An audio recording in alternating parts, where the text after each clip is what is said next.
How's it going, Yankee fans? Welcome back to Fireside Yankees with your boys, Alex and Ryan. So today we're talking about three prospects the Yankees could trade this offseason. There's a couple others that do come to the forefront of my mind, but at the end of the day, these three guys definitely represent some valuable opportunities for other teams to acquire. And if the Yankees want to go after Juan Soto, just going to throw him out there as the most obvious trade rumor that's currently on the docket.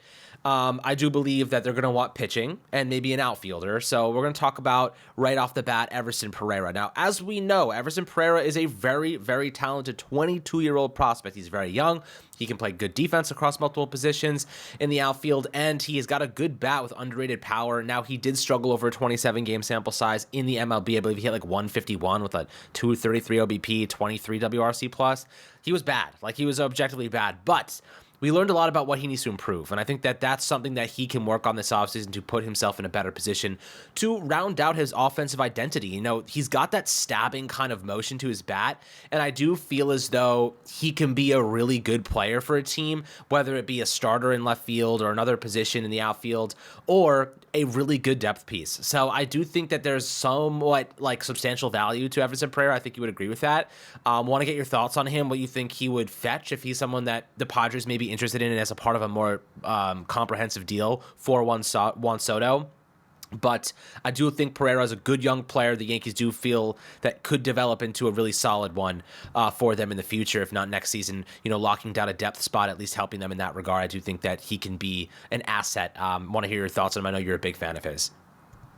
Yeah, so again, obviously Everson Pereira struggled a lot at the major league level, as have a lot of major leaguers who have become very good players. If you're going to judge a player by their first, it's like 20 games of major league work, I think that'd be insane. I think any front office who plans their strategy around 20 games of a player's debut would tell you, that you would say about that front office, they're a poor front office. Obviously the players that you think of when you think of trading Everson Pereira, we're talking about big time pieces, right? He's a top 100 prospect. He's going to be a top 100 prospect this offseason on every public outlet, and for good reason. Look, there are a lot of things to like with Everson Pereira's game. The raw power, the defensive abilities, the speed, right? As an athlete and as a toolsy prospect, he's kind of got everything. The one thing he doesn't have is, as you mentioned, contact skills. He does not have any contact skills. The contact skills are really bad. And this actually would sound a lot like Estevan Florial. And if you guys know, I have sat here and, the Yankees have acted in this way of Estevan Florial really isn't a guy you value highly in your organization. So what is the inherent difference between Pereira and Florial, right? Both of them actually make pretty good swing decisions as well. It's not like Florial is bad at chasing out of the zone or doesn't swing in zone. He actually does both those things really well. It's age, right? Pereira is 22 years old. His struggles with whiff rates could kind of not get significantly better, but manageable. And he actually has a lot more raw power. Florial has pretty good raw power. Pereira was hitting baseballs almost at 150 miles an hour, and that's surprising because he's 5'10", 5'11", maybe 6 feet on a good day. So he's got a lot of power in his package. Obviously, again, plays the outfield pretty well, can play all three outfield spots. If he ever gets better at, just figuring out bat path and all that stuff, I really do think this is a guy who can click. Now, we obviously saw that report regarding the firing of Sean Casey and how, or not firing, the fire of Dylan Lawson that led to the hiring of Sean Casey. And, Sean Casey decided not to return for familial reasons, but there was some rumblings of disconnect between the minor leagues and the major leagues in terms of development. And Alex, I'm not gonna ring our bell too hard on this, but we were spot on that, right? There was a clear philosophical difference between the major and minor league levels in terms of how they viewed what is good for hitting, right? The minor league organization remained very much in the same camp of Dylan Lawson, and that makes sense. A lot of those guys worked with Dylan Lawson before or were hired by Dylan Lawson, right? Think of at the AAA level and AA levels, right? Which is where we're going to see a lot of our, rookies and young talent for next year come out of. You have Jake Hurst and Trevor Amicon. Both those guys are very close with Dylan Lawson and were hired by Dylan Lawson. So, those are guys who are going to share similar mindsets. Whereas Sean Casey's more of an old school guy, more of connect with the veterans. And that's fine. There's a role for that in baseball, but you can't have a massive disconnect in how your organization at the minor league level views hitting and how your major league hitting coach views hitting. And that created some issues issues with, maybe it wasn't translating to some of the rookies, right? They even in that article, it talked about there were some inklings of, hey, maybe that's why these guys struggled in the second half or when they came up. And, the only guy who really didn't struggle with was Austin Wells. And Austin Wells, and he struggled to start, but he didn't struggle towards the end. He's the oldest one of that group. He's 24 years old. Peraza's a year behind him. Volpe's 22. Pereira's 22, right? Like, these are younger guys. Wells was a college pick. A lot of these guys were either high school or international picks. So Wells does have experience at the collegiate level. Not saying that college is close enough to minor league baseball, but you would say that, the college or the D1 level where Austin Wells played is probably better than like Florida Complex League or Dominican Summer League baseball. And so from that perspective, Everson Pereira probably does better in an organization or in a situation or atmosphere where it's a little more uniform. And maybe he just needs that offseason to connect and work on things. And I think he can really be a good player, and I think he's going to have a lot of value in the market if he were to be traded. Yeah, I mean, absolutely. The upside is certainly there, and we are optimistic that he can round out his identity. Obviously, the strikeout rate ballooned by about 10% from AAA to the MLB, so that's something to keep an eye on. He's a very aggressive hitter, right? He's trying to take advantage early in counts, trying to get a hold of those fastballs, but I think that, the easy way to get around him is just throw those breaking balls early and often, and, I think he got caught up trying to hit those too early in counts and, wasn't getting enough, it wasn't being patient enough at times. I think pitchers just knew how to approach him and kind of get those easy strikeouts. But I think that that's part of the learning experience. 27 games is a really small sample size, and I do believe that Everson Pereira is going to get much more time to prove his worth. During spring training, we'll see how he performs. Maybe he makes the opening day roster. So the next guy I want to talk about, though, is Will Warren, 24-year-old pitcher, right-handed, 6 slider. He's hitting 95 on his fastball now, trying to develop that changeup a little bit more, but he's a really talented arm. He pitched like 99 innings in AAA this past season, so he's ready. He's primed for a major league debut in 2024. I think they're trying to just tweak a couple of things, but he was pretty solid last year. I think that he's a pitcher the Yankees really hold in somewhat high regard. I think that he probably starts as a bullpen arm. I don't know if he immediately gets right into the rotation. They may utilize him as a Johnny Brito or Randy Vasquez kind of spot starter if need be, but I do think he could be like kind of a long inning relief arm. Pitches a lot of innings. What are you thinking about Will Warren in terms of his value? I do believe that he's a good trade prospect, similar to Wesneski, Hayden Wesneski, and Kevin Waldachuk. He kind of fits that bill as a guy you could try to move now, as has some leverage, has some momentum and some optimism, some upside that you can sell to other teams. I believe he's kind of fits that mold a little bit, but what do you think about him as more of a bullpen arm starter and a piece that the Yankees could leverage in a trade? Yeah, so personally, I think that Will Warren is one of the most talented arms that we don't talk about enough. Now, maybe I talk about him enough, and I'd say I do. But in terms of like general prospect talk, Will Warren graded out with the best stuff plus in AAA for any pitcher to throw at least 1,000 pitches, right? And by a wide margin, right? Like, it was not close. This dude's stuff it's through the roof. He has a sweeping slider. That's his money pitch, and it was unhittable. It's gross. Good luck with that thing. His sinker pairs really well with the sweeper because of the fact that there is just such a wide differential in horizontal movement, and you're getting that from a lower slot. So as a hitter, if you don't recognize that pitch early, you have no idea if you're going to get something running 17 inches towards your hands if you're a righty, or 17 inches away for a sweeper. And then for lefties, obviously that's the inverse. He started working on a four-seam fastball. It got better throughout the season. I'm really encouraged by his four-seam fastball because it, again, comes from a lower slot. So it's easier for him to get more, not as much riding action, but for his fastball to stay on plane, and lefties had some struggles with it. His changeup got a lot better throughout the season. That changeup in terms of movement profile mirrors his sinker a lot. So it looks like just a slower version of his sinker coming from the same arm speed, the same arm slot, and you can't really tell it until it gets closer to the plate. He did kind of tinker with like more of a traditional gyro slider that played a little bit like a cutter, but it didn't get the results he was looking for, and he kind of relied on the pitch less and less throughout the season. But overall, like, he's nasty, right? And as you mentioned, like, he could just debut with the Yankees as a reliever and, be one of the best relievers in their bullpen and graduate into a starter's role, kind of how Clark Schmidt did. But this guy's stuff is legit. Like, I really do believe this is the type of guy that the Yankees organization loves, the type of guy that the Yankees would thrive with, and quite frankly, the type of arm that you say, yeah, look, there's the risk that he's not able to go deep enough into games, or the risk that he walks too many guys. But if any of those issues are just like, he's okay at pitching deep into games and his command is okay, the stuff is so good that he'll be a good starter in this league. Like, and look, teams pay for upside. You don't want to get a guy who's got a low ceiling and a high floor, because where's the value in that, right? Like, you're getting a guy you could probably sign on the market for pretty cheap. And maybe, Will Warren, again, maybe Will Warren isn't a starter, but if he's a reliever, he'll be one of the best relievers to come out of, his prospect class. And again, the stuff is just nasty, Alex. Yeah, I mean, this is a guy that could be very, very good at the MLB level. I think the Yankees are probably thinking if he can make an impact next year if he's not traded. Now, the last guy that I want to discuss here is Drew Thorp. Now, you guys know a lot about Drew Thorp. This dude has a nasty changeup, one of the best changeups in the farm system.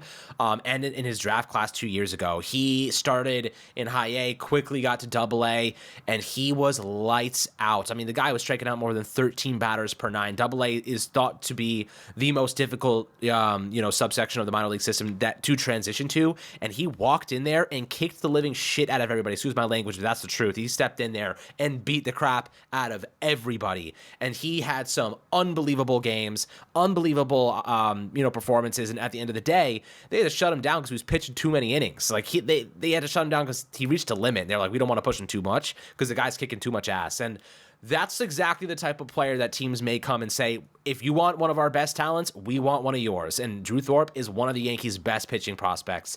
I do believe he will be elevated to AAA very, very soon. I think he's 23, if I'm not mistaken. So this is a guy that's going to be, making that jump to AAA by next year. I wouldn't be surprised if he started in AAA in 2023 or 2024 and was quickly promoted at some point. I don't think he's a bullpen arm. I think he is stepping in as a starter immediately, and he's going to be that. Let's get him involved as a spot starter. Let's say someone goes down, they want to give someone an opportunity. Give it to Drew Thorp. Like, this guy has earned it, and I think that if he performs well, you keep him around and you continue giving him those MLB reps. And yeah, he may struggle sometimes, but that's natural. What are your thoughts on Drew Thorp? I know, we're big fans of his. I know a lot of people in the Yankees system believe he could be really, really good. This guy has, like I said, nasty changeup, low 90s fastball, can top out about 94, 95 maybe on a good day, but he's more of a low 90s fastball guy. But that changeup is so nasty. The deviation is just incredible. Like, you really have a hard time figuring out what it is. What are your thoughts on Drew Thorp, his upside, and is this a player that you think teams will be definitely calling about if the Yankees make him available for it would have to be a blockbuster deal he would be included in, I would imagine. As you mentioned, his success in Double A, he had a 41.4% whiff rate in Double A, right? Like, the guy, he dominated, right? He had the highest swinging strike rate for any pitcher with at least 100 innings pitched in the minor league season at 18.6%. So nearly 1/5 of the time he was getting a swing and miss on all pitches, not just swings. And then if you look at the ground ball rates, he gets a bunch of ground balls. He keeps the ball on the ground often. Didn't really give up a lot of hard contact. He led all of minor league baseball in strikeout to walk rate by a pretty significant margin. Next best was Isaac Coffey of Boston, and he's a guy who's a year older, pitching similar levels to Thorp, and was about 2.1% worse. And in third place, actually, somebody who's teammates with Drew Thorp, and that's Chase Hampton. So the Yankees had two of the three best pitchers in all of baseball in, maintaining strikeout to walk rates, which is pretty impressive.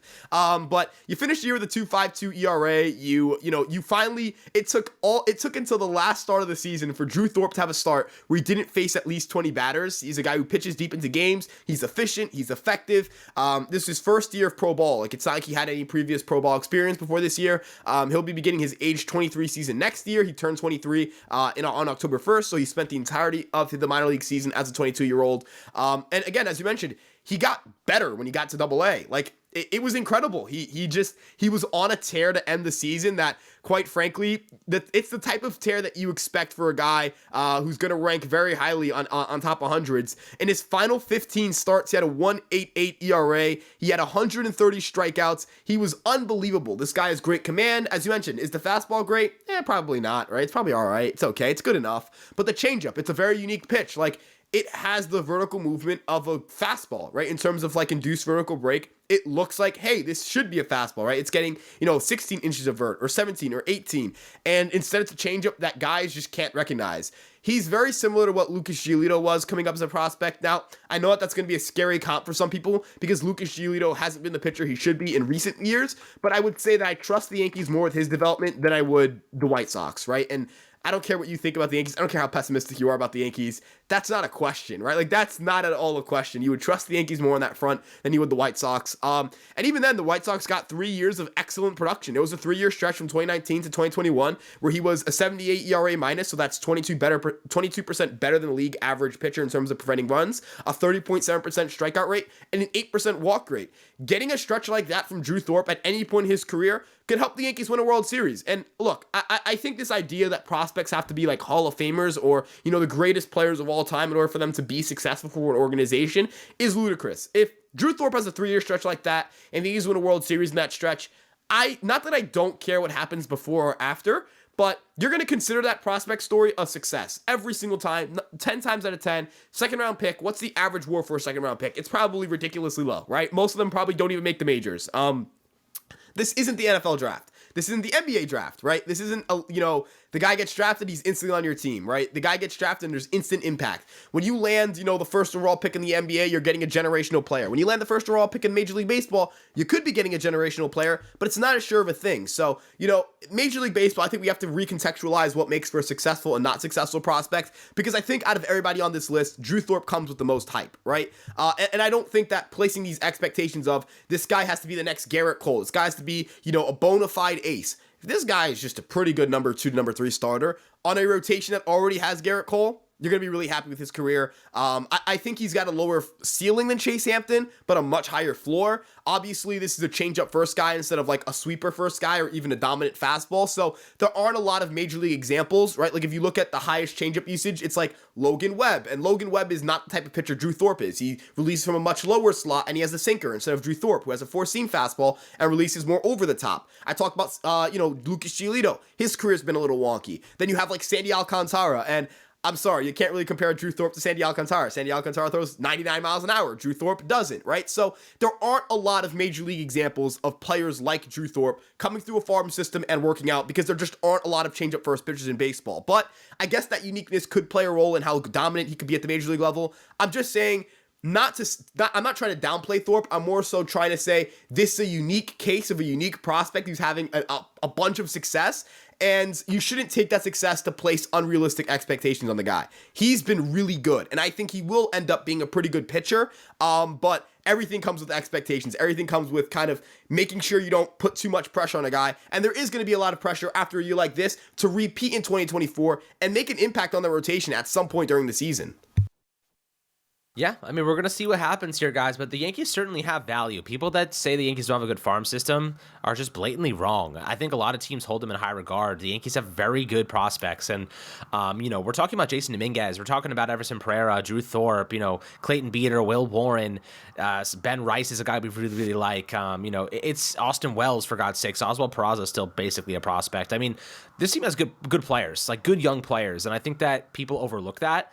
And they consistently generate these type of prospects. And the problem is we've been trading them for players that are MLB ready who haven't provided the results we've been looking for. Notably guys like Frankie Montas.